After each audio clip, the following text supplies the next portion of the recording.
সিলেট মহানগরীর কোতোয়ালি মডেল থানা পুলিশ এক ঝটিকা অভিযান চালিয়ে একটি সংঘবদ্ধ হানি ট্র্যাপ চক্রের 2 নারী সহ 4 সদস্যকে গ্রেফতার করেছে।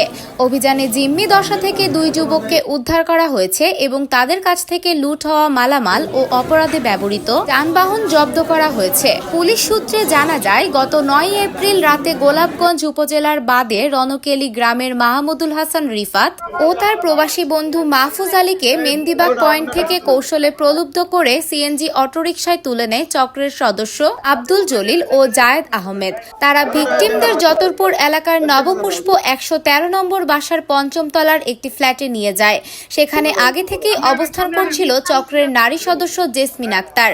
পরবর্তীতে মূল হোতা তানজিলা আক্তার ওরফে রাবেয়া বেগম তানহা সহ আরো 4 থেকে 5 জন ওই বাসায় প্রবেশ করে। চক্রের সদস্যরা ভিকটিমদের ধারালো চাকুর ভয় দেখিয়ে এবং ইলেকট্রিক শক দিয়ে কাবু করে ফেলে। এরপর জোরপূর্বক তাদের বিবস্ত্র করে অশ্লীল ভিডিও ধারণ করা হয়। আসামিরা ভিকটিম রিফাতের ব্যবহৃত আইফোন 14 প্রো ম্যাক্স, নগদ 8,500 টাকা এবং মাহফুজ আলীর 5 ভরি ওজনের রূপার চেইন, ব্রেসলেট ও নগদ টাকা ছিনিয়ে নেয়।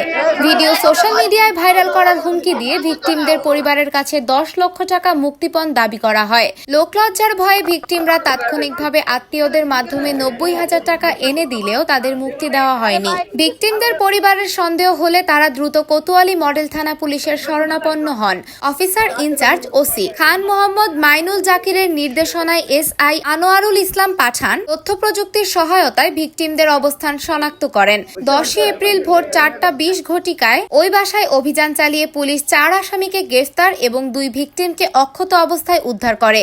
গ্রেফতারকৃতরা হলেন তানজিলা আক্তার ওরফে রাবেয়া বেগম তানহা 27, মোহাম্মদ আব্দুল জলিল 30, জেসমিন আক্তার 22, মোহাম্মদ জায়েদ আহমেদ 35। অভিযানকালে পুলিশ ঘটনার কাজে ব্যবহৃত একটি প্রাইভেট কার, একটি সিএনজি অটোরিকশা, 3টি সাধারণ মোবাইল এবং ভিকটিমের ছিনতাই হওয়া আইফোন ও বাটন ফোন উদ্ধার করে।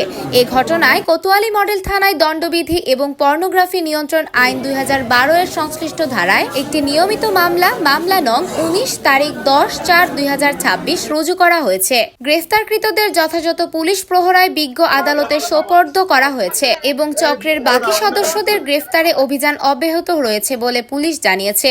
একটি প্রেস ব্রিফিং এর মাধ্যমে সাংবাদিকদের বিষয়টি নিশ্চিত করেছেন সিলেট মহানগর পুলিশের উত্তরের ডিসি সাইফুল ইসলাম।